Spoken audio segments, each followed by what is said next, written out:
What's shaking, everybody? This is your weekly VR news. First up, the Quest 3 received FCC approval for launch. This is usually a great sign that the launch day is coming up soon. In the FCC filing, we learned that the Quest 3 will support Wi-Fi 6E along with the 2.4 GHz and 5 GHz bands, currently supported by the Quest 2. Gigawatts of electricity. 1.21 gigawatts! 1.21 gigawatts! The Quest 3 is bound to be an absolute beast of a PC VR machine.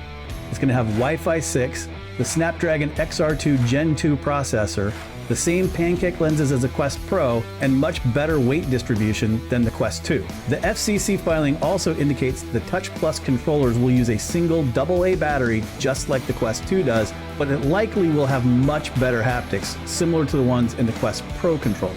One Quest 3 question that constantly arises is, will Quest 2 accessories like head straps from Bobo VR and Kiwi Design work with the Quest 3? The Quest 3 moves the USB-C port and the audio jack from the side of the Quest over to the hinge on the support arm. Head straps like the Bobo VR M2 slide onto the arm, but stop short of the USB-C location on the Quest 3. If the arm on the Quest 3 is the same dimensions as the Quest 2, we're set. However, Bobo VR M1 owners, as well as Kiwi Design Comfort head strap owners, may have to make slight modifications. At this point, the next step is we wait for a meta engineer to accidentally leave their Quest 3 in a bar or a hotel room or a restaurant bathroom and happen to be picked up by some VR blogger to find out more information about Quest 3 specs.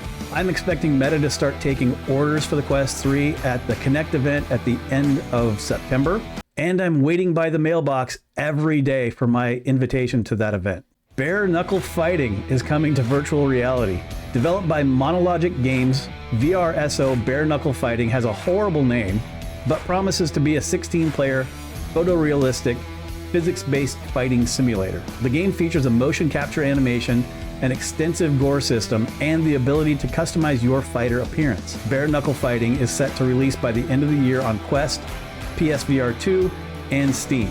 If you're interested in participating in the open beta, I will leave a link in the description for their Discord channel where you can sign up. Ghosts of Tabor has made over $3 million on the App Lab. That's an impressive number to hit without being in the official Oculus store, and does not include Steam revenue. Meta reserves spots on the official store for games that have gone through extensive testing, debugging, and a certain amount of game polish. I have to believe Ghosts of Tabor will be available on the main store in the near future. The fine folks over at SideQuest are giving away a Walkabout Minigolf themed putter. Developer Mighty Coconut teamed up to produce the first official Walkabout accessories for use on the Quest and Rift headsets, and is available for a limited time. But you can win one of these golf clubs with a free entry on SideQuest. For anyone that hasn't signed up for SideQuest, you should do it as soon as possible. The Apple Vision Pro is looking like it's on schedule for a release in early 2024. In an investor call, CEO Tim Apple said, "We're looking forward to shipping early next year, and I'm using the product daily." As a reminder, the Apple Vision Pro is a $3,500 super high-end mixed reality headset with no controllers. It can and will play games, but is meant for users that work in VR like web designers and game developers. To be honest, if I had one, I'd play with it a little bit, show it to all of my friends, and then put it in a case on my shelf. I fully expect Apple to launch a consumer version within the next year that will have controllers and be designed for gaming. This is the one to get excited about. It'll still be expensive, but nowhere near the $3,500 price tag of the Apple Vision Pro. In game release news, House Flipper VR released today for PSVR. Next week's game releases include Shell Games' I Expect You to Die 3, A Cog in the Machine for Quest. It'll be releasing on Thursday the 17th, and I might be live streaming a little gameplay for I Expect You to Die 3 on launch day. Stay tuned for more details on that. Our last bit of VR news is I am 308 subscribers away from my 500 subscriber goal. I'm giving away a metric ton of games when I hit 500 subscribers. I'm clearing out the game key vault, and the official list has grown to 60 now.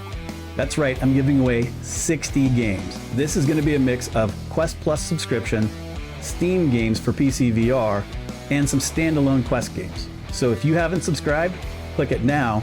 Send this video to all of your friends and family, get them to subscribe, because the faster we get to 500, the faster you get your games. Quick shout out to Cousin Reese for getting 12 of his friends to subscribe and being a generally rad guy.